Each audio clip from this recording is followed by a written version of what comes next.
Hola a todos y bienvenidos a Medicina Ilustrada. Seguimos con la farmacocinética. Como vimos, habían 4 propiedades principales. La absorción, que ya la explicamos, dejo el link en la cajita de descripciones. La distribución, que es de lo que vamos a hablar hoy, el metabolismo y la excreción. ¿Qué es la distribución? La distribución es el paso del fármaco de la circulación a los tejidos y células donde tiene que hacer su función. Para eso, pues es muy importante tener en cuenta tanto las propiedades del fármaco por una parte como también las propiedades de los vasos. Entramos entonces en las propiedades del fármaco. Será muy importante saber si ese fármaco es hidrosoluble o liposoluble para saber si puede atravesar con más o menos facilidad las estructuras vasculares, como también el tamaño, ya que cuando más tamaño y más ionizado esté, pues más difícil le será pasar de las estructuras vasculares a los tejidos.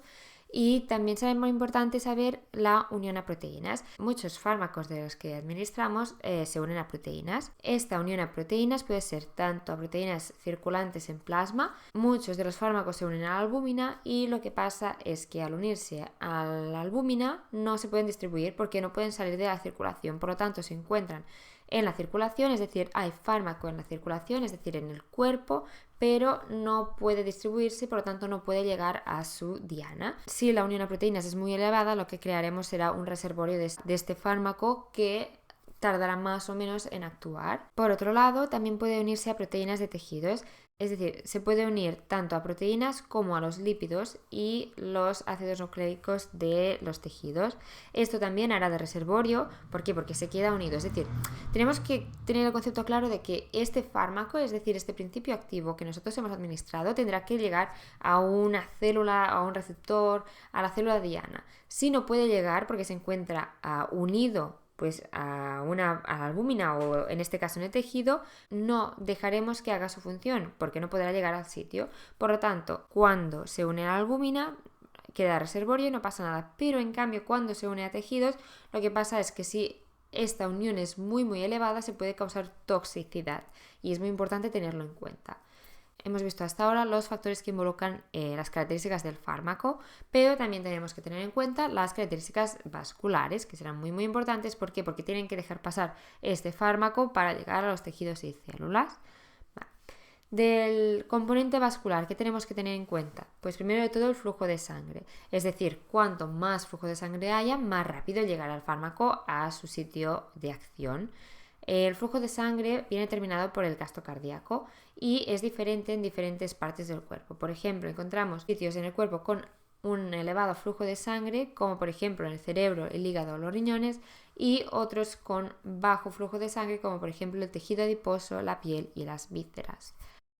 Por lo tanto, un factor muy importante es, vale, la sangre está llegando y llega cargada con el fármaco, pero la segunda característica más importante del componente vascular es la permeabilidad capilar, es decir, este fármaco está llegando, me está llegando más o menos rápido, pero tiene que atravesar la estructura capilar. Y por eso es muy importante el segundo factor, que sería la permeabilidad capilar. Sabemos que un capilar, que es como la estructura vascular más delgadita, que es la que permite pues, el paso de, en este caso, de los fármacos, pero también de otras sustancias, puede ser de diferentes tipos. En el primer caso tenemos una membrana basal y las células endoteliales. Como veis, estas células endoteliales tienen uniones que son discontinuas, es decir, tenemos un endotelio que está fenestrado porque hay espacios que dejan pasar, pues en este caso, proteínas grandes. Esta estructura la encontramos en el bazo y en el hígado, y por la otra parte tenemos la otra estructura en la que, como veis, estas células endoteliales no tienen espacios entre ellas.